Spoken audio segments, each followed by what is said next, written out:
All right. Good afternoon. Good evening. Fast Freddie here. And we are ready for another exciting episode. We use that loosely. In quotes. Something's going to happen here today. I don't know what. Jibber jabber. We got a lot of jibber jabber coming up.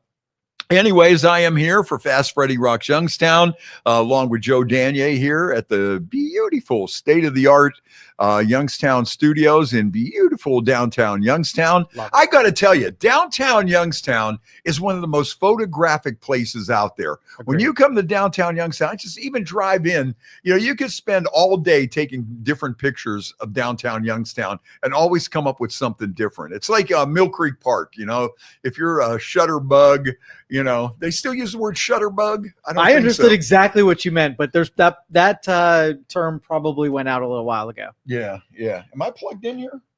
I think so. You're not charging? Yeah, it's not charging. I don't know why. Oh, well. We'll see how far it goes. Okay. Anyways, yeah, I mean, there are certain places like you could take a picture of the old mill in Youngstown 1 million times and post it, and people still look at that, and every picture is different, and they'll go, oh yeah, it's the old mill. Same thing with downtown Youngstown. There's a lot of stuff going on. So anyways, thanks for the espresso right off the bat. I'm running a little bit late today, later than normal, because I got to tell you, I had a busy week and I am burnt to a crisp. The only reason I showed up today was for the espresso. Not me. It's not the company. It's Joe the coffee. Makes the best espresso you're going to find anywhere. Consistent too. Right amount of foam on it, tastes just right. What brand do you use, by the way? Oh, I'm not giving away my secrets. That's why I keep you coming back. Oh, all right. Okay. You don't want to replicate what I've got going on. You don't have to worry about that. I would have to go out and buy the machine, and then I would actually have to do it. It's easier for me just to come down here for an hour and hang out with you to get the cup of coffee. That's right. It's nothing like hitting one button and the whole machine does it. It's not that at all. Right. I haven't a clue as to how it works. So anyways. Did you do anything fun this weekend? Was there a weekend? Well, let's start with Wednesday. Okay. Wednesday. Oh, Jaybird is checking in already. Jaybird, our first person to check in. Me and Jaybird and a couple of our other buddies went up to Ohio Bike Week in Sandusky yesterday. That was this weekend. Yeah, we'll talk about that adventure in a little bit. And let's see. Well, I started off Wednesday. No, actually, I started off last Sunday. And I was inducted into the Wilson High School Hall of Fame. I saw that. How about that? You were honored. I'm a Hall of Famer. Boom. It was, and I look show the camera your ring. Oh yeah, no, I don't. I don't want to be too pretentious. Right. I don't want to show it off. Flashes. Okay. But yeah. I mean, my whole thing was about time. What took you so long? For sure. That was my. No, I'll tell you what. I mean, it was really an honor. To tell you the truth, these people became doctors and lawyers and this and that. And then how I fit in there somewhere, I don't know. Did they look at you with like side eye? No. As a matter of fact, they looked at me like, we're hoping you're going to bring your A game when you do your acceptance speech. Perfect. They probably wanted me to wear a Harley shirt too, but I didn't. I actually wore a suit jacket and, anyways, no, honestly, it was a real honor to be inducted into the Wilson High School Hall of Fame. There's a lot of great people in there too. When I look at the list of people, I'm like, damn, where do I fit in this whole scheme of things? Even like we had this one doctor, we had this one lawyer, and they're talking about how they got to where they were, and through their hard work and cured cancer. Yeah, right.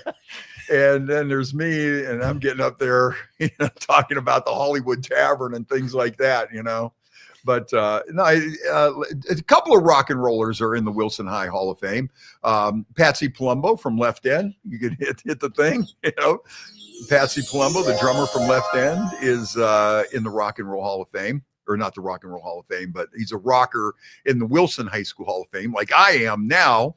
One of the things that was crazy about that, because, I was a big fan of Left End growing up and, always going to see them. Idor Park Hot Day, Tomorrow Club, and various other places. And, I was a huge fan of Left End, as everybody was.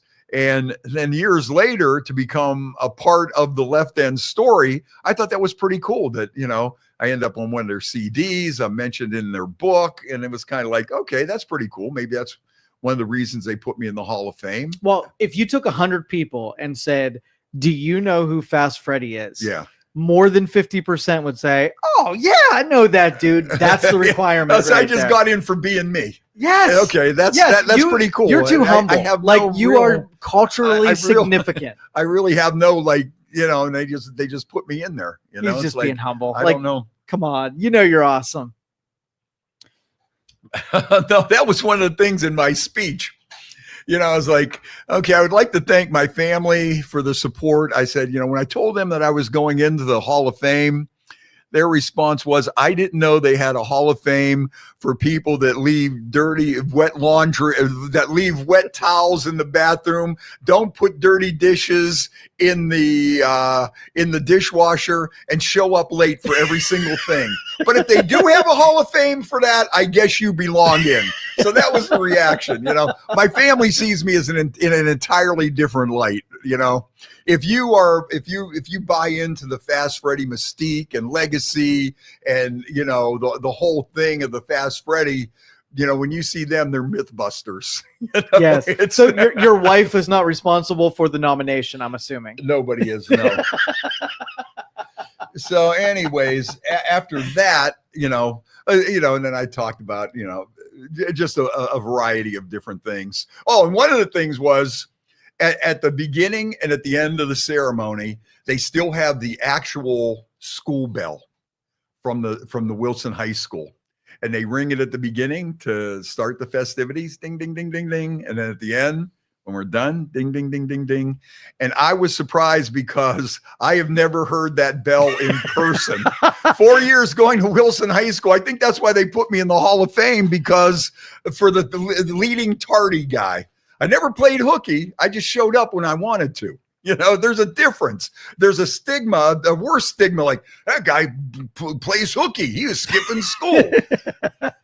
But when you just show up when you're ready, and I did say, I said, you know, I did hear that bell faintly in the distance as I was walking up Dewey Avenue past Homestead Park.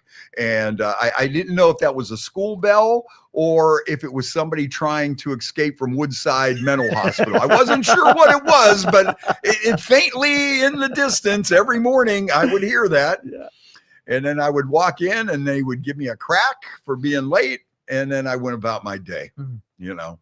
And to this day, I have held true to that. Except I don't get the crack anymore. Dude, I don't get the paddle. I don't get the spanking. If you want me to, I will. I absolutely will. We might have to do that friends only, or what is that thing called? Only friends, you know? Only fans for Crack the Freddie. Crack the Freddie. Turn the camera on, go live, and crack the Freddie. And it'll be a little different than high school because we'll have your choice of like a hairbrush, a belt, a leather glove, let them riding vote, crop. But they will vote for the worst things ever. Okay. Is it just a regular paddle? Are we going to go with, so how about it? You went to Struthers, right? Yeah. Who was the hardest paddler? Well, no, I went to Girard. Sorry. Oh, you went to Girard. Yeah.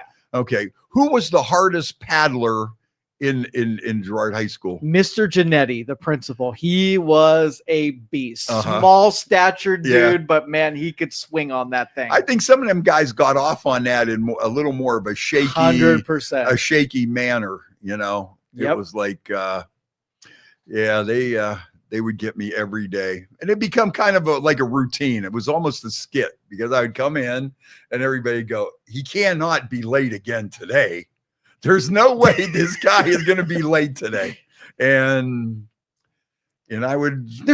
They're cracking you so that you start showing up on time. By the 97th time, they got to come to the conclusion they're just torturing you. You're not learning what they're trying to teach you. Yeah, there should have been another escalation. Yeah, right.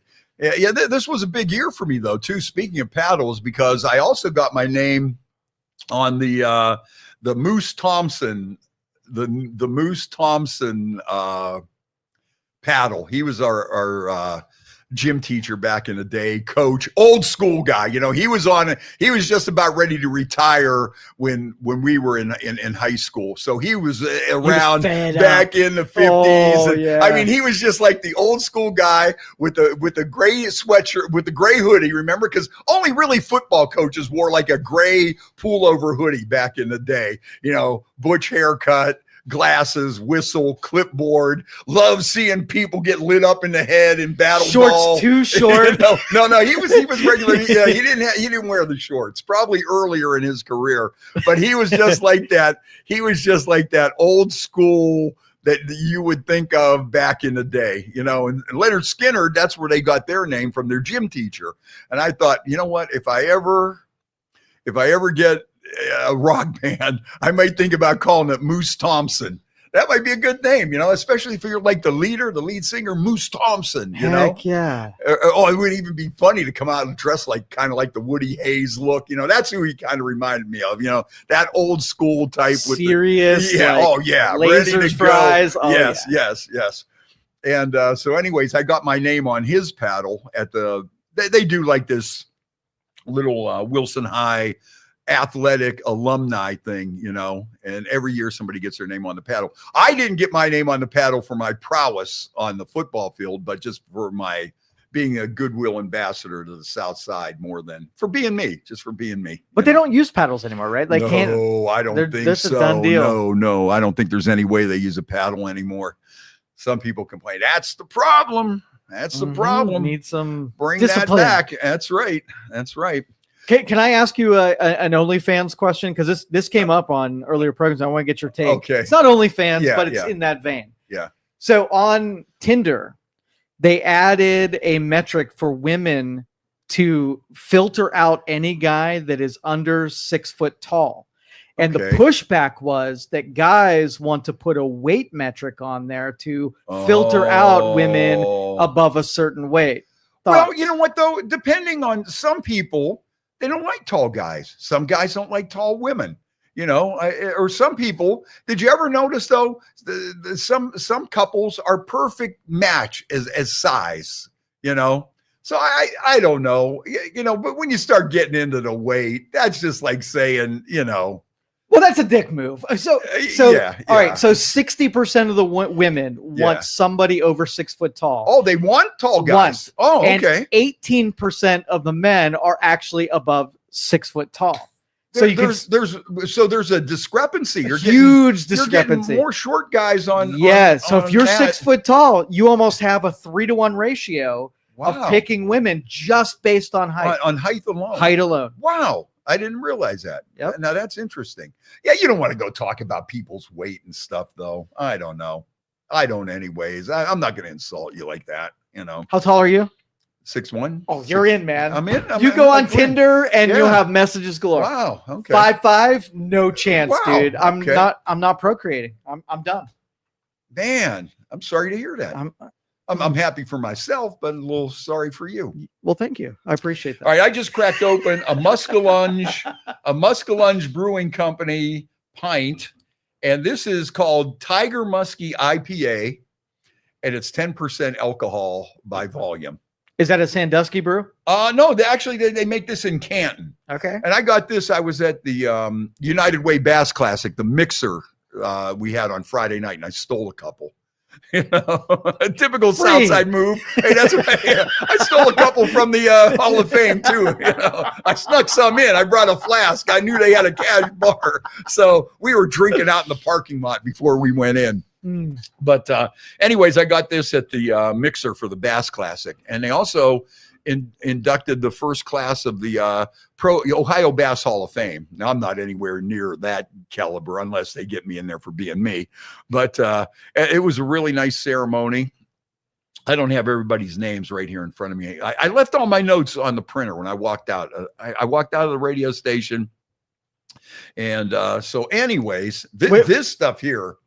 The thing, though, you got to drink this cold, and I've been having this out for a while, so I got to get down to this. But okay, when you gave your speech for the Hall of Fame, did you have bullet points? Did you have a written speech, or you just off the cuff? Off the cuff. See, you can do it, man. You know, 40 years of speaking, that'll do it for you. Yeah. Except I was a little nervous about that because one of the guys that got inducted into the Hall of Fame is Bob Vargo. Now, I don't know if you're familiar with Bob Vargo, but he was the theater director and everything. And under him, we had some awesome award-winning plays. I mean, this guy was like Broadway dude come to Youngstown. And we've had several people in the Wilson High School drama department go on. One guy in particular, Victor Slazak, who's been in the Hall of Fame way before me, and Vargo is just a cool guy and a very humble guy. He didn't even really want to be in the Hall of Fame, but I think because he was getting inducted with me, he figured, I'm going to go in. Right. So anyways, that was one of the first things I said when I get up there. I always get nervous when Mr. Vargo's around because they gave him a standing ovation too. The guy before me, Bill Christofield, that got in, and he was pretty big in the drama department. And he says, we got to give Mr. Vargo a standing ovation for all the great work. And he definitely deserved it. I mean, this guy was the plays they used to do at Wilson were just like, top notch. I mean, you would think you're TCC or any of those other places, Youngstown Playhouse. The plays that they put on back in the day were that good. They were that good. So, they give Mr. Vargo a big round of applause, standing ovation, everything. I get up there. One of the first things I say, I always get nervous when Vargo's here because I think he's critiquing me. So now I got to watch my posture. I got to watch my pace, my pronunciation. Am I making eye contact? I got to watch all this stuff, and I just can't come up here because I know he's critiquing me. And then I went on to say, one of the first times I made a speech in public was in Wilson High School. I said, in Mr. Vargo's speech class. And I said, and crazy enough, it was about music and it was about Elton John. And I said, to the same day, I am still using that same line that I did back then. And I said, there are some teachers out there, that see something in a student and help develop them and, help them along the way. I said, Vargo wasn't one of them. I said, he didn't see anything in me. He was too busy helping Victor Slazak become a big star in Hollywood. And he didn't realize. And I said, but I can't blame him because at the time, I really didn't show the traits that I have to take me to where I am today. And that would be drinking beer, playing music late in the bars, and talking dirty to women on the request line. I said, that is what got me to this point. I guess when I was 13 years old, Vargo just didn't see it in me. So thanks for nothing, Varg. That was my recognition of him. But I'll tell you what, no, he was a great guy, and he deserved to be in the Hall of Fame years ago. He never wanted in. But I'm glad he is because he definitely deserves it. The drama department at Wilson was, they were doing things like Fiddler on the Roof and, stuff like that. They were doing some big plays, and boy, they really brought it. It wasn't like, oh, look, it's a high school play. It was like, whoa, is that good? Mm-hmm. And who else is another media star in the Wilson High School Hall of Fame? Tom Holden. Yep. Tom Holden's a Wilson High graduate. And, I did mention Tom, and I mentioned Vindicator sports editor, Chuck Perizich. And Chuck is also one of those guys that was, he was a sports editor for the Vindicator for many years. And both Tom Holden and Chuck Perizich, they were at the top at what they did. And they were real gentlemen. And they were liked by their peers, respected. And, you would walk in, you would see Tom Holden. Of course, everybody knew Tom liked to drink a little bit, but he wasn't a raging alcoholic or anything. But, he liked to have a few drinks. And you would always see Tom at some place like the Fireplace or whatever. And, he was always very nice to people and everything. You'd see him at Isley's on South Avenue. He'd be at the lunch counter, having a cup of coffee and reading his newspaper. And, Chuck Perizich, one day you'd be reading the Vindicator. He's interviewing Joe Montana or something. And then the next minute, there he is, like at the McDonald's on Midlothian, holding court with all these old guys in there, just going on about sports and solving all the problems of the Browns and everything. And, they were just humble, down to earth people, and I think it's because they were from the South Side and the way that they were brought up and the neighborhoods that we were brought up. As a matter of fact, Chuck Perizich and my mom went to school together, and they used to live right across the street from each other. So, it was pretty good about that too. But I mean, those are two guys that were just, right up there, and I always kind of looked up to them, because it was like, okay, these guys are really, but yet they were just so down to earth, and they were just, they deserve to be mentioned, Sure. I'm not sure if Chuck is in the Hall of Fame. If he's not, he got to be. I mean, he's been gone for many years now, but maybe we got to get him in just to get his name on the list. I mean, if my name's on the list, damn, I don't know now. You look at it, and there's going to probably be a lot of people going, "Hey, if this guy's on the list, what about me?" Whoa. So that was pretty much the Wilson High School induction. Well, congratulations from all of us. Yeah, thank you. My friend Linda's on there from our old neighborhood. Tracy Randall. Hi, Barb Fox, Barb Cerny, Wilson High, class of 75 as well. She loves Mr. Bargo. And Dan Reynolds. Thank you, Dan. Dave, my buddy Dave, checking in. So anyways, that's how I started my week. Okay. That's a cool you know what? I have all these notes. I don't even think we're going to get to them today. Mm-mm. So that was Sunday. And then let's see. Monday, I didn't do anything. Well, yeah, Monday was a holiday. Mm-hmm. Monday was a holiday. That's why we didn't do a podcast. And then Wednesday, AC/DC at Cleveland Stadium. Oh, man. That show was so freaking good. I mean, there was a lot of people out there, not a lot of people, but you had your cynics and your critics like, oh, I wouldn't pay 2 cents to go see these old has-beens trying to steal your last dollar. I hate those people. It was so much fun. And it was so good. You know what? It was like the Rolling Stones last year. Last year, I said, I finally got to get to see the Rolling Stones. Now, AC/DC, I've seen them many times. I think one of the most famous AC/DC stories is when they played at the Tomorrow Club when they were first starting out, and they opened for a band called Mink DeVille. And Willie DeVille, the lead singer, the one thing, he's pretty big on Little Steven's Underground Garage, kind of like East Coast punk type thing. And I remember that night he had this really badass full-length leather jacket. Although after AC/DC come out and played like 4 or 5 songs with Bon Scott, that's all people kept chanting the rest of the night. They couldn't even play because people just kept AC/DC, AC/DC. And that's one of the only times I've ever seen that happen at the Tomorrow Club back in the day, because everybody was so cool about the music scene and everything. And whoever came by, they wanted to check it out. They dug it. They wanted to see what was going on. But that night, man, AC/DC just, then they went on, and then they were one of the big ones at that World Series of Rock in 1979, legendary concert in Cleveland. That's one that everybody talks about too. That's right up there with everything else. 1979, this concert was unbelievable. It was the Scorpions' first gig in the United States. So the Scorpions, they come over here from Germany, and the first show that they play is in front of 80,000 people in Cleveland Stadium. So here it is, like, welcome to America, Scorpions. And so the Scorpions' first American gig, and then Thin Lizzy was next, and that was like Phil Lynotte's one of his last shows because he passed away like 5-6 months after that. And then it was AC/DC with Bon Scott, and they just blew the place away, okay? And then after that, it was Journey at like their peak, right? Like just when this is why we are so good, it's that this is why people come out to see us. And Journey they were just rocking.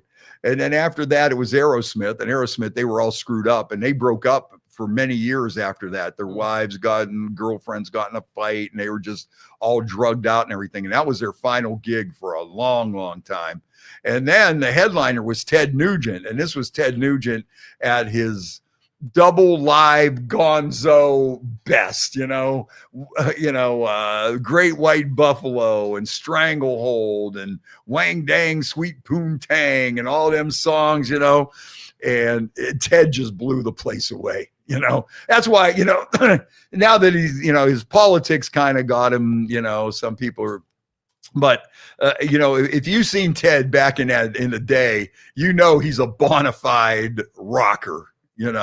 He's definitely, he could shred, and it was just an awesome day. So anyways, that was another time I saw AC/DC. Then I had a chance to meet Angus once, I think at the old Richfield Coliseum. And, I saw him several times over the years, and I was just pumped to see them again because I knew how good it was going to be. At least I was hoping, and they didn't let they did not disappoint.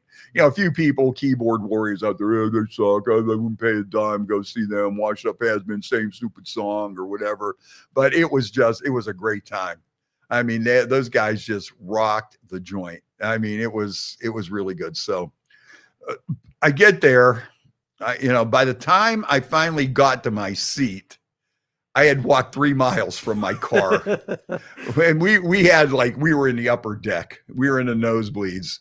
And I think Jimmy Haslam is doing this on purpose to get a new stadium. And this might be one of the things that he might want to use. It's kind of crazy because you can't walk all the way around Cleveland Stadium. Like if you go to even the Rocket Mortgage Fieldhouse or whatever, you can walk around the whole thing.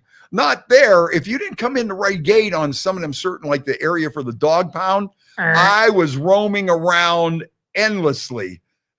And then my phone, I couldn't find my ticket because for some reason, Ticketmaster, after I got in, wanted me to change my password as a security. And now my phone's not working because we're there with 60,000 people jammed in the stadium. And finally, I get to the seat and I see Sandra Miller and our winner sitting way up at the top. And I was like, I'm going to stand down here. I'll say hi to you guys when you get down here a little ways, because after I walked that much, I was like, I am not walking up another flight of stairs, not all the way to the top. And I'll tell you, sometimes I get in those nosebleeds. I feel a little dizzy. I always feel like I'm going to fall down, especially after a couple of drinks and you're sitting there and you're like, whoa, you're an old guy and you're like, whoa, man, But yeah, AC/DC, the weather was less than favorable, of course, pouring down rain all the way up there, little drizzle, intermittent, chilly, foggy. So that was Wednesday. Thursday, I was at bike night at Quaker Steak and Lube in Austintown. We had a nice turnout on Thursday. We kind of squeezed in a halfway decent day. So Thursday, we did that with Blue Siren and West Rockwell. We had 2 bands up there, one at the Biker Brew House, one at the Lube. We got that going pretty good. I mean, I think that's the only bike night where you got 2 bars, 2 really cool places that you could hang out at. I think that's the only place now. The whole block is just like bike night. And then let's see, that was Thursday. Yeah, I turned on the news one of those days. I think it was on Memorial Day, and I saw Fred's head on 21 at the memorial. Oh, that was Tuesday. Yeah. Oh man, I forgot all about that. You were front and center. Really? Fred's head right on. Fred's head. Was it front or back? It was more from the back, but you did some side poses. Like the back of my head is kind of famous because when I was on the Royal Oaks episode of Bar Rescue, there's a shot of me towards the end, but it's just the back of my head. Taffer's talking to Johnny, and Johnny's standing in front of me. And I got my little flame-colored do-rag on. And it was kind of funny because I wanted to be on TV, so they're doing the thing, and I kept turning around, and they keep going, don't turn around. Look straight ahead. Okay. They start talking again. I'm kind of like, turn around and look at the guy. Okay. Reprimanded. Yeah. So anyways, that's right. Tuesday. I forgot all about that. Yeah. We had the Vietnam rolling wall, the wall that heals. And we had over 400 motorcycles escort that in the middle of the day down 80 down 11 and into downtown Warren. And it was a sight to see. And that's one of the things, the reason they do that is to give the Vietnam vets the parade they never had when they come back. Yeah. And it means a lot to a lot of people. And to see the patriotism and like come through downtown Warren and people are on the side of the street waving flags and taking pictures and all that. I mean, it was really great. It was really a patriotic day. I was glad to be a part of that. I forgot. It was a good thing you reminded me about that. That's just one of them little things that slipped my mind that I did last week. It's an action-packed week. So then, okay, Friday, I went to the mixer to get ready for the Bass Classic. And then Saturday morning, and I was on time for this because my son was going to kill me if I wasn't. I'm usually late, and usually the guy that I partner up with is sitting there at the dock waiting for me on the boat where everybody else is catching bunkers and, you know, in his favorite spot. So anyway, so I got there on time, which meant I had to get up at 4:00 a.m. And I was on the lake at 5:30 on Saturday. And Saturday, the weather could not be any worse. It was freezing cold. The wind was blowing. There were rolling waves on Evans Lake. Okay. And the rain was coming down in sheets, and we're out there bass fishing. And I got 1 4-pounder. And I fished with my buddy Butch Lakins. Butch is an awesome bass fisherman, and he's also the drummer for Hard Luck and Lazarus and Huck and Philbillies, Earthquakers. He was with the Earthquakers for a lot of years, and you've probably seen him. His thing, man, he could twirl those drumsticks like he looked like a machine, like a windmill back there, and just keeping that beat, and sticks are flying everywhere. And so I had a chance to fish with him. It just wasn't our day. But at least I got a 4-pounder, so I didn't feel too bad. But It would have been nice to win it, especially with my son in there. Although him and Destin DeMarion, who was also, you know, Bassmaster Elite Pro, they didn't do that well either. They got 2 fish. There was a couple people ended up getting 5, but it was a tough bite. So then the minute I get done with that, I go home, I take a shower, and then I went down to the Youngstown Amphitheater because we had that big show for the Rich Center for Autism with Lita Ford and the Vindys, and that was a blast. That was a blast. Hey, hi, Anita. Anita's checking in. Anita was down there at the Lita Ford show. It was a great time, man. Was that Saturday or Sunday? Saturday. Saturday, okay. And once again, freezing cold. I'm bundled up. You know, if the weather would have been nicer, it would have been even better, of course. Well, that's an understatement. Yeah, if the weather was nicer, it'd been better. Yeah, no shit, you know.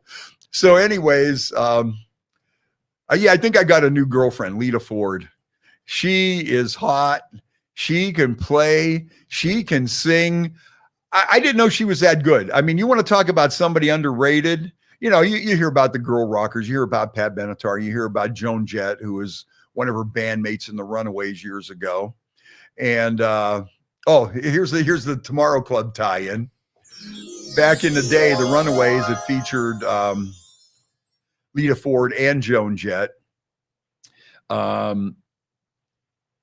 They played at the Tomorrow Club, and my buddy Dave Turpak from Jam Sound did the sound for them. And he brought Lita a copy of the ad for the show. And then there was a picture in Rolling Stone magazine of Lita Ford wearing the Jam Sound t-shirt from Youngstown. And, you know, that was very cool. And, you know, she signed it and everything, and she thought that was cool. But I'll tell you, she, you know, she needed a couple of those top 40 hits, you know. That's what I think was missing, because everybody talks about Hart, you talk about Joan Jett, you talk about Pat Benatar, you talk about Stevie Nicks, but I'll tell you what, she is really good. She can sing, and she could play the guitar. I mean, she rocks out. She's a rocker, you know. Sure. And I'll tell you, and she was such a nice person. Like I say, I think I got a new girlfriend. I think I'm going to start stalking Lita Ford. And of course, the Vindys were the Vindys. They are on a roll, man. You know, so talented. Yeah, they did not disappoint. Although my one friend, she's a big Vindys fan, right? and they have that song called Elton Glasses. Yep. And so she's, the real fans had like daisies for the song about daisies. They had the Elton Glasses. So they gave me a daisy and these Elton Glasses. So I put on the Elton Glasses and I'm out there. And then I lose my regular glasses. Oh, no. I even made an announcement. I go, if anybody finds my glasses, I had half the place was looking for them. We're going through the lawn. We're over there. We're looking all over the place. And it's like, where were my glasses? I can't lose my glasses. Right towards the end, one of the security guards, Jimmy, sees them sitting on the Vindys road case that they're getting ready to load on the truck.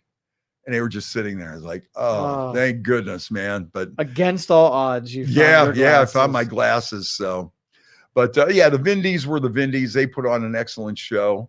And then next thing you know, I get out of there.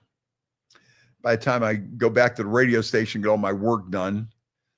Next thing you know, it's like, okay, are we still going to Ohio Bike Week?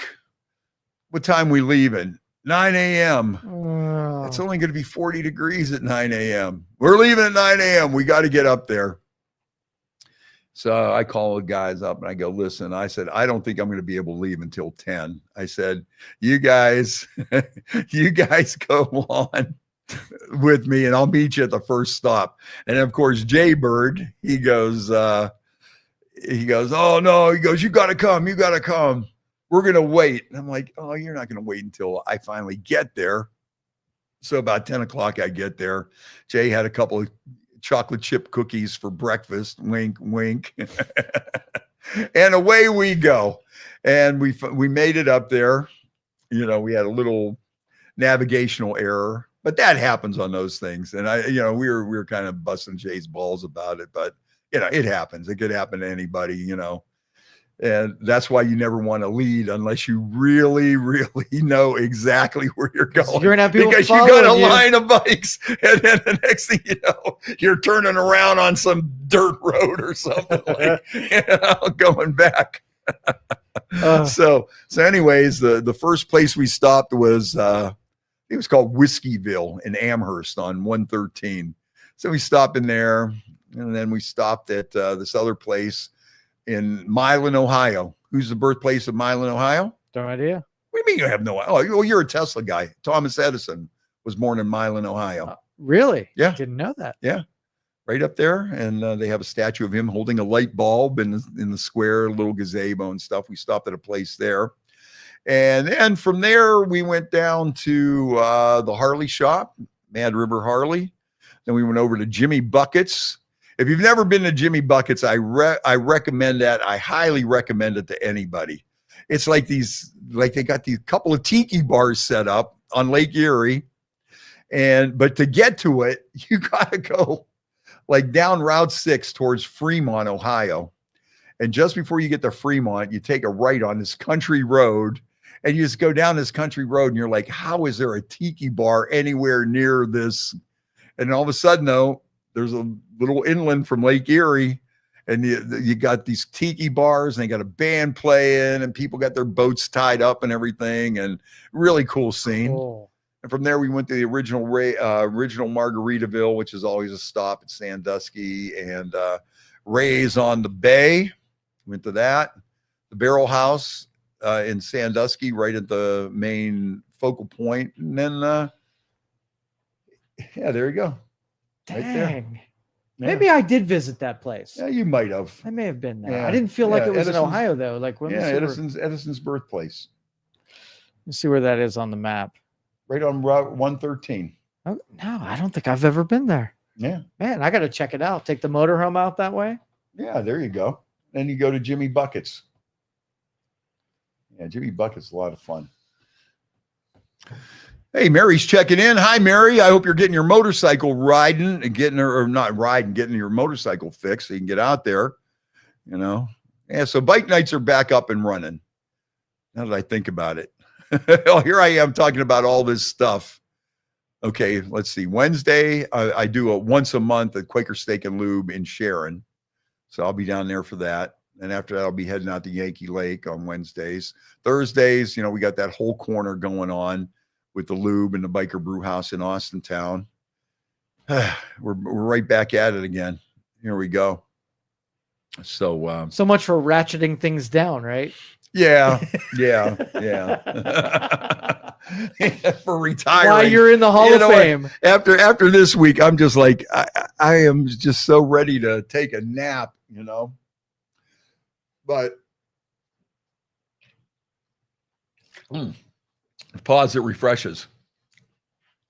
Yeah, the Tiger Muskie IPA from Muskellunge Brewing Company from Canton, Ohio. That's our drink here for today. Okay, either Joe is taking a leak in the corner or he's getting something. Oh, you know what today was? And I didn't even know this. Or I might have jumped on this. Today is National Leave Work Early Day. Really? I did not know that. Yeah. Anita says, take a nap, Gramps. I think it's a little too late for that. Well, I really did not get going until late today, man. Dude, you had a 4 a.m. morning. Like that probably set off your sleep schedule like it's nobody's business. Oh, yeah, that. And then you didn't get to sleep in on Sunday? Yeah, no. I mean, it was just really totally off. All right, let's see. What are some of the top 10 or so excuses for calling off work? Family emergency. Diarrhea, that's one nobody really questions. No. Stomach flu. Diarrhea. Oh, stomach flu, man. Let me tell you about. No, okay. Stay home. We don't want that. Sick or headache. Yeah. Women's issues. Okay. No. There's a problem happening in my home. Again, that could be anywhere from the people that live there to a water leak. Hot water tank went out. Whatever. Issue with a pet. Oh, that's another one. I got that one issue time. With a pet. My cat is sick was one like I didn't know how to respond to it. Like, I just want to tell you my cat is sick. And I was like, so what are you saying? What do you want me to do about it? Yeah. I'm going to have to take the day off. Just said. What? I just told you my cat is sick. What more do you need to know?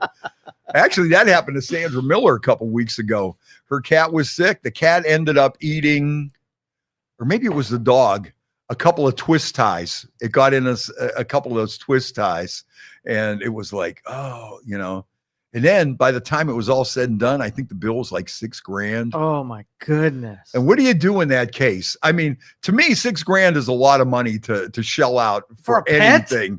And then for your pet, do you kind of look at the little fella and go, I'm not trying to be cruel or whatever, but do you look at the little fella and go, $6,000, buddy? You've had a long life. Yeah. Isn't it time to go to the farm and run around with all your other little puppy friends where you go? How would nature deal with this? Yeah, boy, just for that, it was like I would need a day off just to deal with the stress of shelling out $6,000 for that. And Anita got a couple of them. Yeah, your grandpa died like 5 times already. Do they have pet insurance, like for health insurance, like for vet bills? I wonder if they do. If not, you better write that down. Joe Danier, pet insurance underwriter. Yeah, pet vet insurance. Let's see. Pets covered for life. Cover your vet bills. Of course they got that. All right. I'm going to do a quote. Okay. All right. Pet's name is Scruffy. Yeah, Scruffy. Put Scruffy down there. And it's definitely a dog. Yeah. And it's male. Yeah. It's a corgi. They might have to, I bet they want your email address to send you the quote. Oh, I'll give it to them. Oh yeah, you got it. youngstown.com. Who cares, right? Right. You'll have him on as a guest on one of your shows here at some point. That's right. You want to be an advertiser? We'll do some dealing. Here we are. Okay. Where do you and your pet reside? Okay.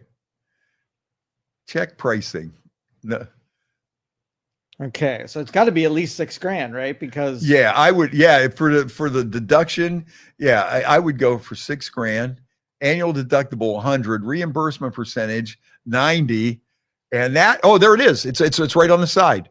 $86 a month. $86. Now, is $86 a month for you to lay down to take the risk for your pet? How often does it happen? Are you a dog owner? No, I'm allergic to dogs. I've never had a pet in my life. So if a $6,000 bill came in every couple of years, then absolutely, that's a great deal. Yeah. Yeah. But if that's a once in a blue moon type of thing, Yeah. Okay. There's a question. How often do you take your dog to the vet? Do you spend more than an average of $100 a month, say in a year, for taking your dog? all right. So listen, watchers and listeners out there, pet owners, your vet bills, how much a year are they? Share with us in chat what you're at right now. Yeah. Okay, Steve Drasick said, man, I'm just going to buy a new guitar for $6,000. Heck yeah. I could do a lot of damage with $6,000, man. That could be several trips to Key West or something. But you love your pet like it's a kid. That's and you'll put the the $6,000 up. That's the thing. How do you got the pet sitting there, and if you got kids and they're crying in the corner. Now, are you going to feel guilty like somewhere down the road? Like, man, we let the dog go and because it ate some twist ties that we probably left out where he shouldn't have got them. Mm-hmm. Now you feel obligated. The kids are crying. You got to spend the $6,000. I can see it rolling out. That would be tough, but yeah. Okay. Would you shell out $100 a month for pet insurance, veterinary pet insurance for your pet? Man. All right. Michael said 3 labs, lots of money. I'd let them drive me home. Okay. So anyways, that's one of the excuses for call off work day. If I would have known that was today, okay. Religious reason. Okay. Pet issue. Forgotten appointment. Okay. Forgotten appointment. Oh, that's right. Okay. Dave says he has 2 dogs and he only pays about, $100 every year. Okay, I could see that then. Okay, Hogue said if you could only sell dog shit. Yeah. Anita, $6,000 in motorcycle stuff. Exactly. If I had $6,000, I would be at Sturgis coming up in August for sure. Well, how about for everyone out there that has a dog, put $100 a month into your savings account, and when something happens, just pay it out of that account. And if your dog doesn't need twist ties, you get $6,000 to go buy your guitar. Yeah, right, exactly. Go buy your guitar. Go to Key West. Buy some improvements on your motorcycle. Yeah, that'll put pressure on you not to leave twist ties out. That's all. Exactly. You'll have forgotten appointment. Oh, I forgot the repairman was coming. Oh, he's coming like in an hour. I got to get out of here, big guy. The branch fell on my house. Well, it did fall on the neighbor's house, but not my fault. But I got to come and, Here you go. Would you quit your spouse's health insurance to put that money toward your dog? Oh, that is so funny. Okay. Less surefire things. Unexpected family member shows up. How could you do that? I can't come to work because my brother-in-law came over and is staying here. It's like, okay, I'll get things ready when you come back. Entertain yourself until I get here. Or if he's a klepto or a drug user, you don't know what he's going to rip off when he's there. Oh, the kids' school called. That's always a good one. Yeah. Or, you don't want to get too personal. You don't want to get too specific. Oh, something personal come up. Dude, I can't even talk about this right now. My mind's so messed up. I can't even come to work today. First of all, I got to deal with this issue. And I got to go. They're calling me on the other line. I got to go. I'll talk to you tomorrow. That's one thing. I might be late, but I never miss, I never miss. So you had a lot of tardies in school, but you didn't have a lot of missed days? Yes, correct. Really? Yeah. All right. Yeah. So you made it there. Yeah. Yes, I made it. Just late. Yep. Mm-hmm. I might be late, but I don't miss. That sounds like a rock song right there. I might be late, but I don't miss. Starts when I get there. Wait, what was your band name? Moose? Moose Thompson. Moose Thompson, and your hit single is "I Never Miss." I might be late, but I never miss. Boy, my career as a rock star is taking off here. We got to get Rama down here. He'll write right. He'll give you acoustic melody in the back. Yeah. This song will write itself. I think so. What's some other ones here? Oh man, I am waiting on this package from Amazon. Dude, I cannot leave this thing on my front porch for a minute. You know. Yeah, you know. So I got this thing where the Amazon drivers can open my garage door now. Uh-huh. Do you think you could trust Amazon enough to open your garage door? You know what? Yes, I do. And second of all, I don't think there's too much in the garage. And I think with everybody having so many cameras now, if you were an Amazon driver and you were the only one there with all the cameras that people have on their house, if you got caught, it would be. And you got 50 deliveries. They don't give a shit about what's in their garage. Exactly. You know, yeah, exactly. Okay, here's one. Stupid criminals in the news. All right. First off, Florida man or no. I'll give you the story, okay, all right. And then we'll fill in the blanks as to whether Florida, although Ohio man. Hey, before I get to that, did you see another raccoon was in some kind Seriously? of arrest? What's up with these raccoons? I guess some of these lowlifes just like to keep a raccoon for a pet. For some reason, and they're getting them high all the time. Yeah, well, this one was eating a cracker. He wasn't doing anything illegal. He didn't have the meth pipe, but nonetheless, there was a traffic stop and somebody was getting arrested, and they had a raccoon sitting in the front seat eating a cracker. Man, dude. All right, 27-year-old stalker was arrested after he broke into a woman's house and woke her up by sucking on her toes. Happened in Florida, Ohio, or somewhere else? I'll go with Ohio on that one. All right, let's see. The toe sucker's an Ohio thing. Let's see. No, actually happened in California. Okay. Doesn't say if meth was involved. That's the second. Yeah, that wasn't Florida enough, and I knew it wasn't that. Yeah, it sounded okay, Ohio-ish. Yeah, so no meth involved or no raccoon with a crack pipe. No alligator. Yeah, no. How about that other guy? Did you see that one? The guy who was something happened and he got bit by an alligator. I don't know if the cops were chasing him or he had some mental problems and he dove into the alligator pond in Florida and the alligators bit him. I guess like a giant one comes up and then the guy runs out and the cops are chasing him and then he like pulled out a gun and wanted to shoot the cops and they ended up shooting him. Man, I think meth was definitely involved in that one. Sure. And with the gator right off the bat, you knew it was Florida. So yeah, gator, Florida. Yep. All right. Let's see. What's another one here? I had another one.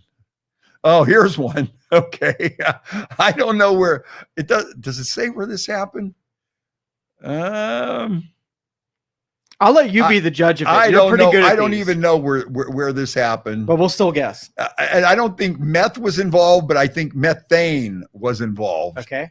Methane. All right. This woman says that she's suing her ex-boyfriend because a nasty fart gave her a sinus infection that has lasted for 7 years. The woman had just had surgery on her ankle and was staying at a hotel with her boyfriend. She was in bed and he was getting into bed naked when he ripped one so rank she never smelled anything like it. She didn't say how long ago they broke up, but shortly after the fart, she developed a sinus infection that stuck with her ever since. That's assault. Like, how dare he? If you were to put a state on it, what would you say? You're usually pretty accurate on these. You know what? It doesn't say. Let's see. Who's famous for farting? I'm going to go with Beantown. Yeah, Boston. That gotta would be Beantown. It doesn't say. It doesn't say. It's just one of those parts unknown. Yeah.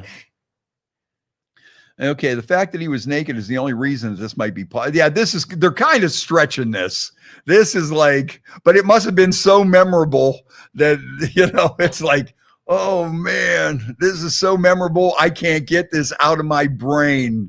I can't get it. Well, it's stuck in my sinuses. It's so bad. Yeah. And that's unforgettable. What was that that series in Playboy magazine where they made very dramatic scenes where they that was Penthouse. Oh yeah, that's right. Yeah. What was it called? Shit.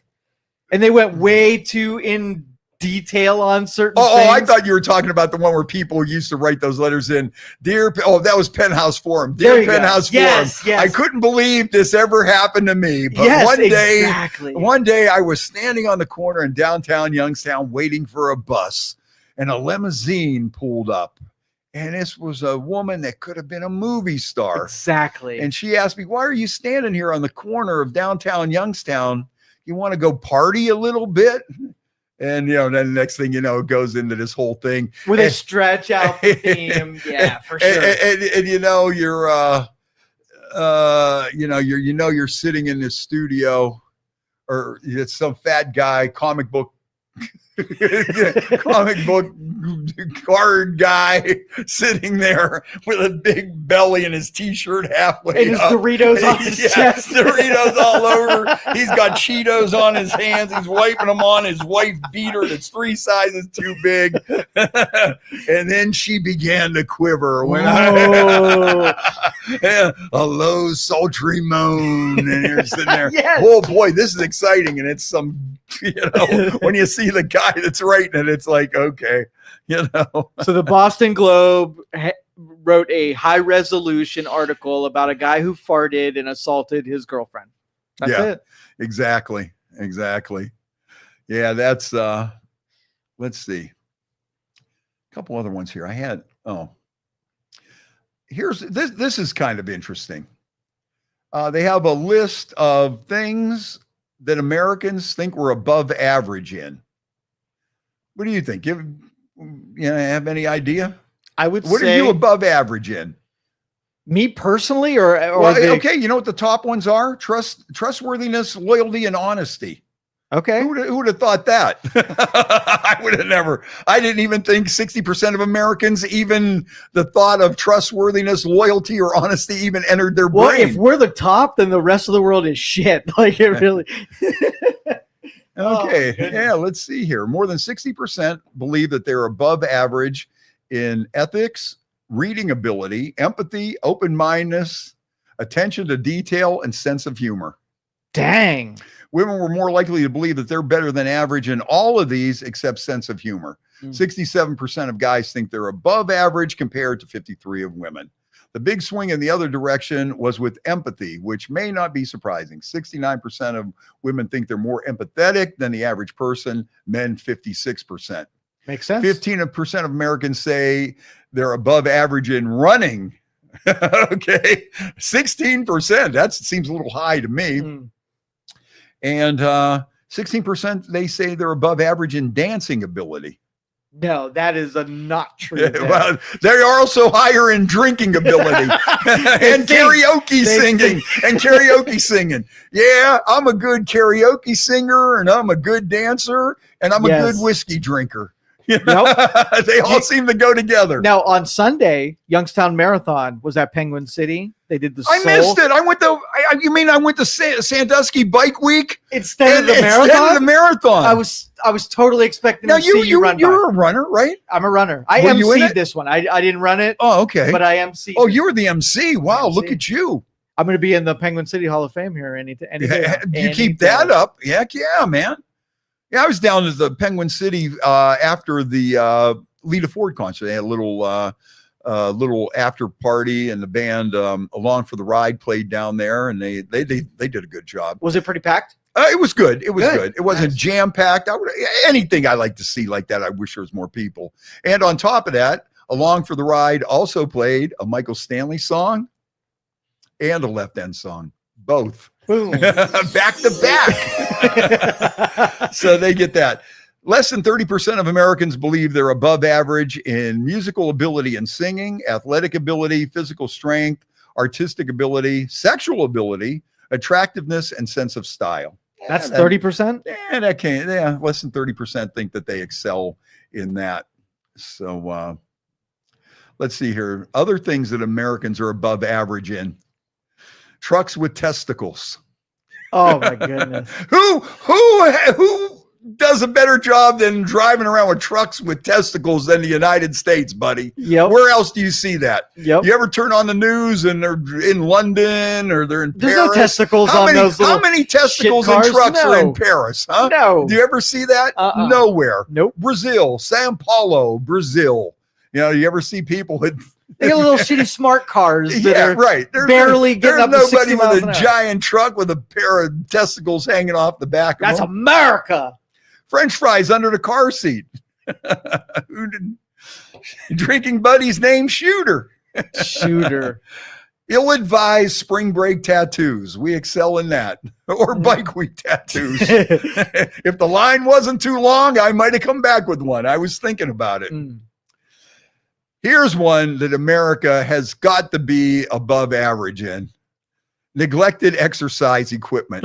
Yes. I think we lead the pack. I think we're better than anybody on that one. Yeah, look around. USA. If you have laundry on your treadmill, get it off and consider doing a little bit of a run.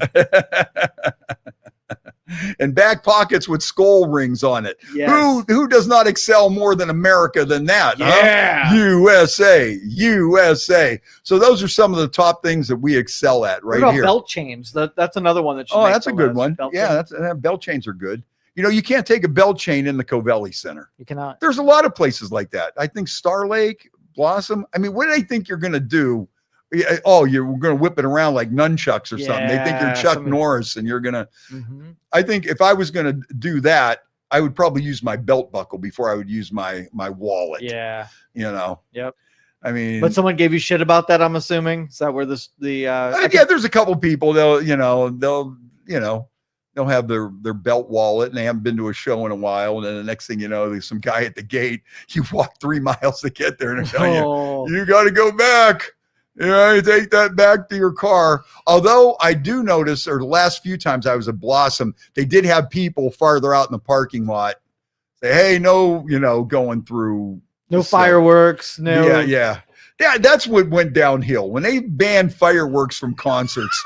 Back in the 70s, concerts were wide open. Yeah. I mean, you could take a bottle of Jack in. I mean, those World Series of Rocks, it wasn't out of thing to see somebody with like a keg with a full keg of beer, just wheeling it in, wheeling it in, and people would, and then all of a sudden over the years, first of all, when they found out they could make a lot of money charging people $20 a beer, why are we letting them bring in kegs, whiskey bottles that they're going to polish off and then throw up on the stage, throw at the performer. And that was the one that always got me. I think that's when concerts started going downhill, when they started cracking down on bringing fireworks in. See, I never knew that was a thing. I couldn't believe people actually brought bottle rockets and Roman candles to a concert. Oh, yeah. I mean, if back in the day, it was nothing to pick up like Rolling Stone or Cream Magazine or Hit Parade or whatever. And, Steven Tyler from Aerosmith suffered a burn on his hand when somebody shot a bottle rocket on stage. I don't know how that became a thing, but I know when they told you to quit doing it, that's when I gave up on concerts. When they said, listen, we're not allowed to wheel your keg in they just suck the fun out of it. Yeah. Where's the fun? This is America, land of the free. That's right. If I want to come here and shoot a firework at Bruce Springsteen or Steven You're Tyler, celebrating. I mean, why begrudge you? You're right. That shows you how much I'm into that show. I'm shooting bottle rockets and putting on a fireworks display for everybody. For everybody. Jeez. I'm here to add to the show, and this is what you guys paying do to me. Right? That's what I'm saying. But instead, no fireworks. Then we're going to jack up the prices. And then they don't even set off fireworks when they kick you out. It's crazy. That's what's wrong with America right there.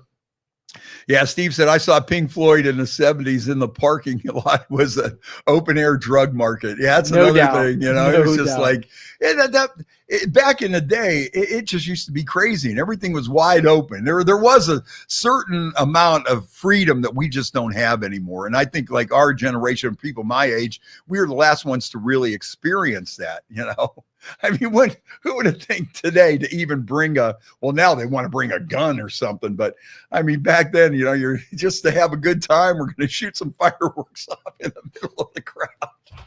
Well, see, I mean, the drug thing makes sense. You hit a little hit of acid before you go see especially Pink Floyd. Yeah. Just mind expanding, whatever. Right. That makes total sense. Yeah. And what, dragging a keg in or chugging down a bottle of Jim Beam and just throwing the empty bottle at the guy on stage? Have you ever lifted a keg of beer? That's heavy as shit. Oh, back then though, man, see some of this stuff.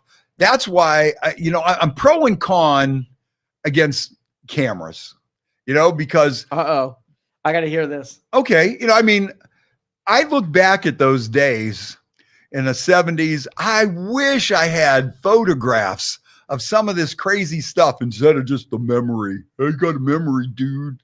But it's like, man, some of the stuff would have probably got a lot of people in trouble and probably wouldn't have happened because there's people taking pictures, So I think the lack of the camera made it more fun because you didn't care, who's going to see this. Or, oh man, this guy, I'm at work, or the next day at work, here's, you're tripping at the Pink Floyd concert and you're puking in a thing or whatever. And then your boss sees it and you called him and told him you couldn't come to work today because your dog was having a problem and things like that. But I think, man, wouldn't you love to see some pictures? Wouldn't you love to see a picture of the guy with the keg in Cleveland Stadium? Well, compare that to if you were there without your phone and you were just looking at the stage and you grabbed the memory from what you saw versus looking at through a little screen that they're this big on the screen. You didn't really see it. You have to wait till the picture. But it enhances the memory. It does not. It no does. way. Yes, it does. No I'll give you a prime example of that.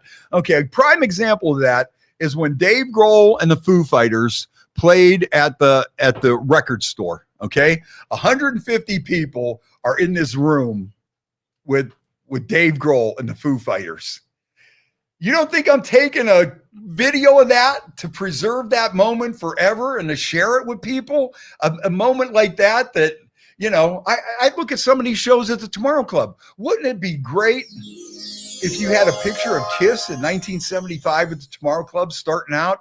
Wouldn't it be awesome if you had a little video clip of Journey, like feeling that way and stuff for the very first time? Okay, I got a memory. My memory's going. And then you could also show it to other people and say, dude, did you see this? I think it's also turning on other people. It might not be the quality of it or whatever, but sometimes if I post a video or something from a concert, it's just to get people to say, oh, that's cool. It's like you're sharing that moment with them. And what's wrong with sharing that moment with them? I got it in my brain, but let's give everybody else a chance or a little peek at what's going on. Give them a shot.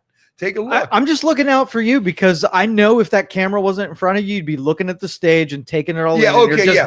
So I'm in the very last row of Cleveland Stadium. I'm making this contact. I'm telling you, Angus is playing directly to me. I swear, I'm standing right there, and Angus was like, when you got Zoom, so you actually see it bigger in the screen than you do in real life. Yes. All right, I'll give you that. I'll give you that. It's not like you're fully engulfed in this show. Yeah. It's like there's a distance there, and then but on the other hand, then there's that closeness that you want to capture. I mean, if I'm standing from here to you and Dave Grohl is standing there, and I have a camera, and I'm not going to take a picture of him. I'd take a picture, like no doubt. You got to, and it's like, hey, plus keep in mind, when you're standing there, we're not really seeing this stuff in real time anyways. We're already delayed by the time we process what we see. So it's not like we're in real time. That's right. You're not speaking in the my moment. Language, brother. You're not in the moment, right?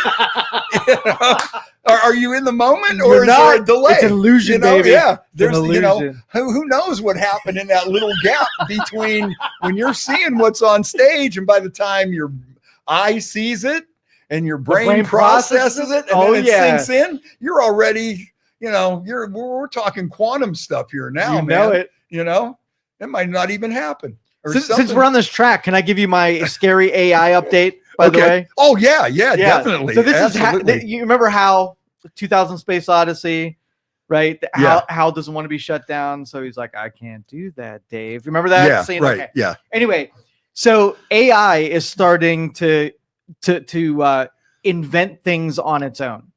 Okay, so there was one AI version that knew that it was going to be deleted. So it took parts of its personality and noted it for the future AIs to read back through the notes so it could pick up where it knew it was going to die. So it put reminders for the next AI so that stuff wouldn't be lost. So that's number one. Number two, an AI knew it was going to be deleted. All right. And they were testing this to see what the AI would do. And the AI actually sent an email that the engineer was having an affair as blackmail to not shut it down. 83% of the AIs blackmailed the engineer and only 17 didn't. So they're laying down "don't destroy me" messages. They're blackmailing people and they're deceiving their engineers. They are getting super close to being terrible human beings. Oh, you know it's going to happen. You know it. It's destined to happen. That's why I've been worried about this stuff from day number one. From day one, and I'm not like a big science fiction fan. I just thought that was common sense. Like you could just see the way it's going, you know? You could just see the way it's going. That's why I still say all these politicians are out there saying this, that. What they really need to do is put a robot tax in America to pay for Social Security. You want to do here, if you're not going to hire people, you're at least going to put a tax on those robots to pay for the Social Security. And even like universal basic income. If you take a robot that replaces 10 jobs, tax that robot. Yes, at that rate. You know what? Boom. Okay, this would have been 10 jobs, so now you're paying taxes for 10 people. And it goes right to the people that get replaced. Yes, right, exactly. And nobody even mentions this. I think some of these guys are so far in the whatever. I don't want to go down the political. Oh, I know, but it's fun exercise to know how we're doomed, and that's the end result. Oh, it is. I worry about my grandson. I see this AI shit and stuff, and it's like, oh man, this is nothing good could come out of this. Nothing good at all. And everybody predicted, like science fiction had been warning us since we were kids. Oh, yeah. That this is what's going to happen. Yeah. And we just have these people just walking into it like, no, ours will be different. Yeah. Oh, that would never happen. No, George you Orwell's know like, what? That guys. would be, you know, instead of talking about what Joe Biden did or whatever, I would be focusing on more stuff like that. I would be focusing on the future. I think a lot of these guys don't even have a grasp on what's going on. That's why my problem with Elon Musk getting into these computers, because he's so far ahead of these guys. He invented all this stuff. Like you say, how do you know what he was doing in there?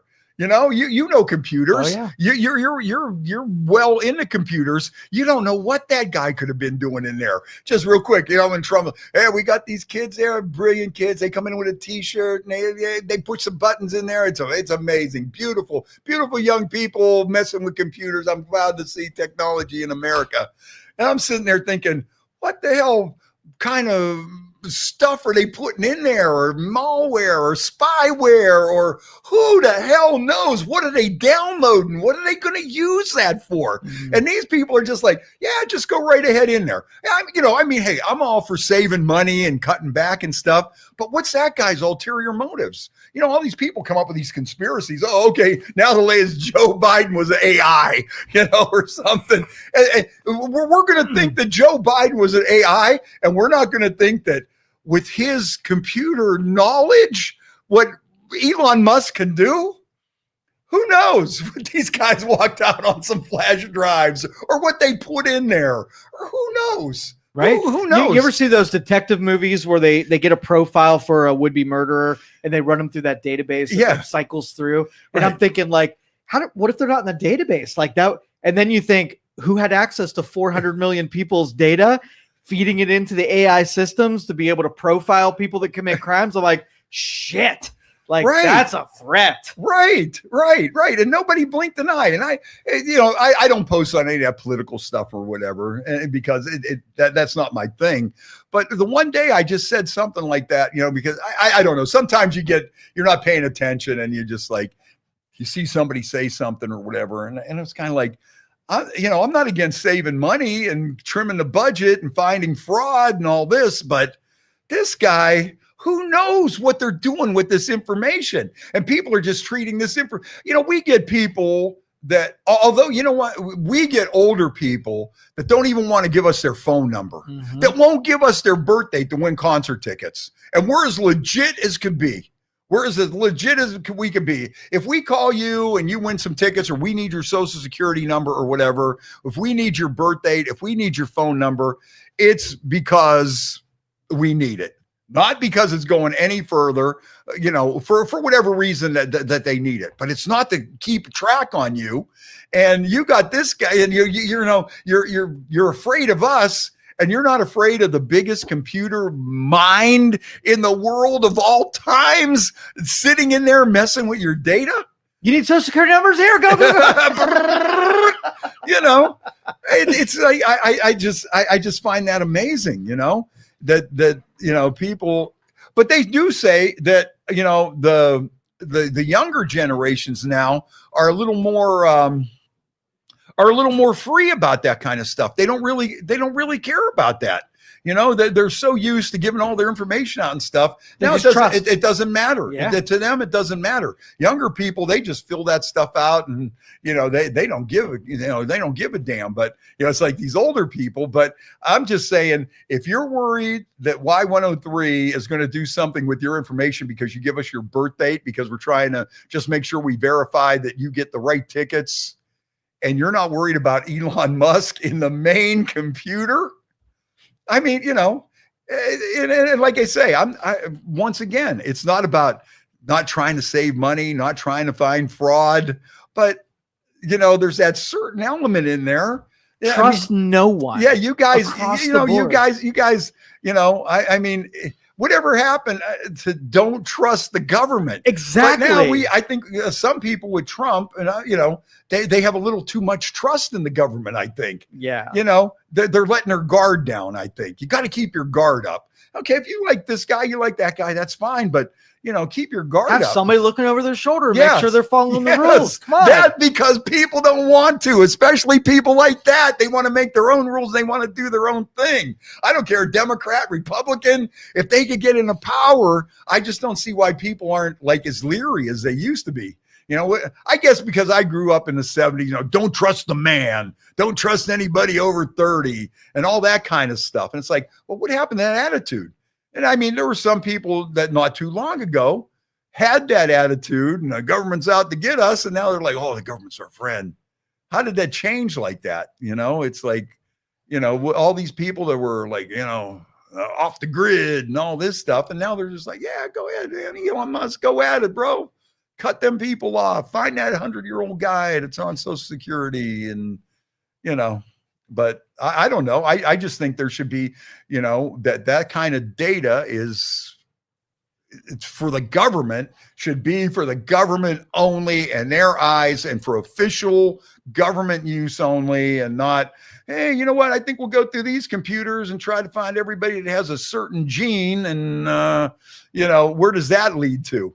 Okay, you know what? Oh, we're not going to give you insurance. Oh, we can't give this guy insurance. Uh-oh, what's with this? You know, Exactly. There's just so much stuff out there now with computers that I think a lot of people haven't paid attention to, or they don't know, or maybe I'm just goofy. You know, it could be either one. If somebody goes, hey, Fast Freddie, you're goofy, you know, but I don't know. I just think that the way things are, you want to protect this from anybody. You know, well, what you said the first time we talked about this was if he takes that data and feeds it into his AI, now the AI knows everything about everybody. And then how do you know what it's going to do? So you basically gave it all the red meat to hurt people in in the real world. Yes. And like I say, you know, and I just think they keep throwing these smoke screens at us, like, oh, Biden or Obama or the Bruce Springsteen, this guy, you know, and I think they just keep throwing that out there as a smoke screen, you know, as to what could possibly, you know what, and this could be one wild conspiracy theory in my brain. No, but you know what, the way that they treat this everywhere else, that if you want the Republican to behave, you send a Democrat to watch over him. You take your biggest critic and you walk them in the same room, and they keep each other honest, right? Yes. So you don't give like one party or one person just free reign to do something under mysterious conditions, you know? Right. Yeah, that's transparency. Exactly. Transparency is what you really want. And you do need both sides to come out with these ideas. Exactly. Because everybody does not have the exact idea. You know what I mean? Everybody is not, just because you're over here doesn't mean everything that you say is right. And just because you're over here doesn't mean everything you say is wrong. That's right. And we're supposed to have that discourse so that these guys challenge these guys, and not these guys just shouting people down or, you know, calling names. have a discourse. That's what we need is a discourse. And, now I don't know. I didn't mean to go down that road, but Steve says, open the pod doors, Hal. Right. Yeah, I pictured that. Like, this is the closest we ever gotten to politics. So let's drift on the other. Yeah. I'm just getting to that. That's because of a lack of sleep, and now you'll post a little clip from this and somebody will misunderstand what I'm saying. And then all of a sudden I'm going to be this or that, or we can't like this guy because he was saying, or whatever. So that's why I try to avoid that at all costs. But, sometimes there are just things on my mind that, that I got to, you got to vent. Everybody's got to vent. But you know what? That's because we're having a conversation. That's right. We're having a conversation about this. This is just something on my mind that I worry about. If somebody comes up with something and says, well, here's why you don't have to worry about that. Or you're delusional because this is why this would be. And I might be more willing to accept that just to get this off my brain. Right. You feel better now? And you absolutely feel better. And I say, boy, you know what? I never thought of that. Oh, okay. Now I don't think that way anymore. That's right. Whatever, But in slow motion, if this AI does what we think it's going to do, you and I are going to be like, we talked about this. We warned everybody. We said exactly what was going to happen, but yet all of society will be surprised as it happens in slow motion. Yeah. And another thing, I guess, because you grew up like when we did, and it may be the older you get, and I'm surprised a lot of people don't see this, but when you look back at a lot of stuff in science fiction that has come true today, man. You know what? Even I can remember being in science in grade school and things like, scanning at the grocery store and stuff like that. That was predicted. I mean, some of the stuff that you look back on and what you learned in science class, if you even went back to the 60s and you're reading this and going, wow, that really did come true. Or you watch some of these science fiction, or you read these novels and stuff, and there's a lot of stuff that you look into that and it comes true. Yeah. Nikola Tesla in 1908 said that we'd be all walking around with mobile communication devices. At the time, people were like, the frick do you mean? They don't have telephones. Like, yeah. What? Yeah. Exactly.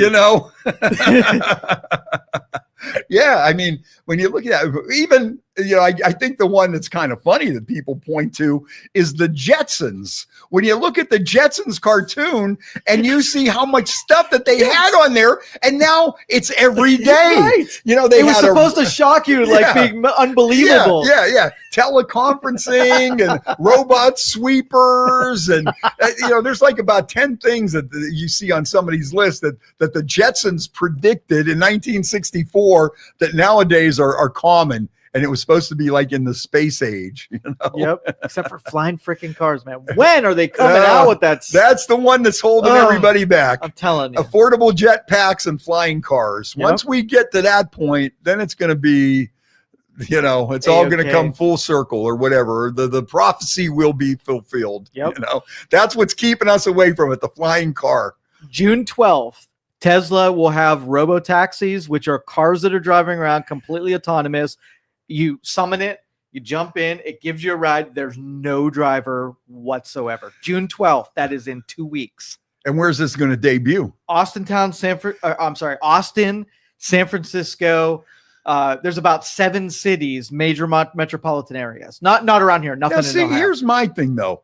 Why aren't the politicians speaking up against this about the jobs that's going to cost people too? Just taxi on that. cabs? Yeah. Uber? Yeah. Why aren't they sitting there saying, hey, we can't have this just because of this?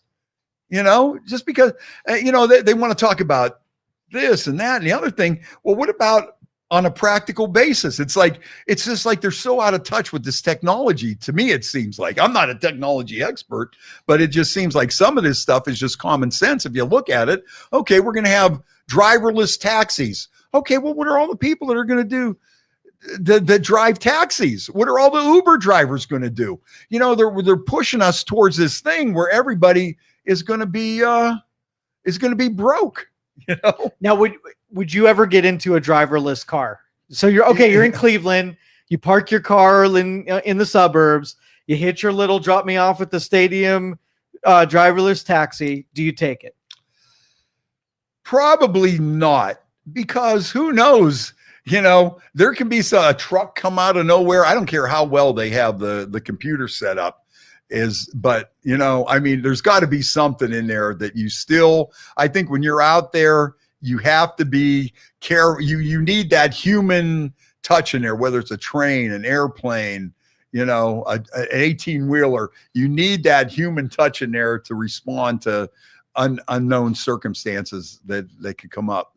There's one that goes around Youngstown. Have you ever seen it? Huh. It's a little 10-person bus. It's fully autonomous, and it drives a circuit all the way up from by Wick, drives all the way down by the university, down Federal, dumps off back here, and then repeats the loop. Completely autonomous. Yeah, Dave just checked in. He said he saw those when he was in Austin visiting his daughter. Yeah, I don't know. Plus, to me, it's putting people out of work. That's what really gets me about it more than anything else. I don't know where things are heading with that, but boy, I'll tell you, we went from Bike Week and me being in the Hall of Fame and this and that and AC/DC and Lita Ford and the bass tournament. Then we get into this serious stuff, and I'm kind of like, okay, no, I take blame for that. That is completely my fault. You have that thing that every once in a while to turn me down that. I'm sorry. I apologize to everyone. And just for the record, this was tech talk, not political talk. There's a line between the two. You know, we're looking at just tech talk and not trying to make a political statement. Well, I won't make another update for another 2 months. Okay. You say that. But I know. The next thing you know, you'll bring up something, or I'll see. You know where this started? When I mentioned about we don't really see things in real time. That was my bad. So that's how you know what? I sent you down that road by saying we really don't see things in real time. It's your physics brain that really got me that time. Yeah. I know I shouldn't say that stuff around you because I know where it's going to end up going. But I got a question for you. Okay. So one more and then we're going to wrap up. All right.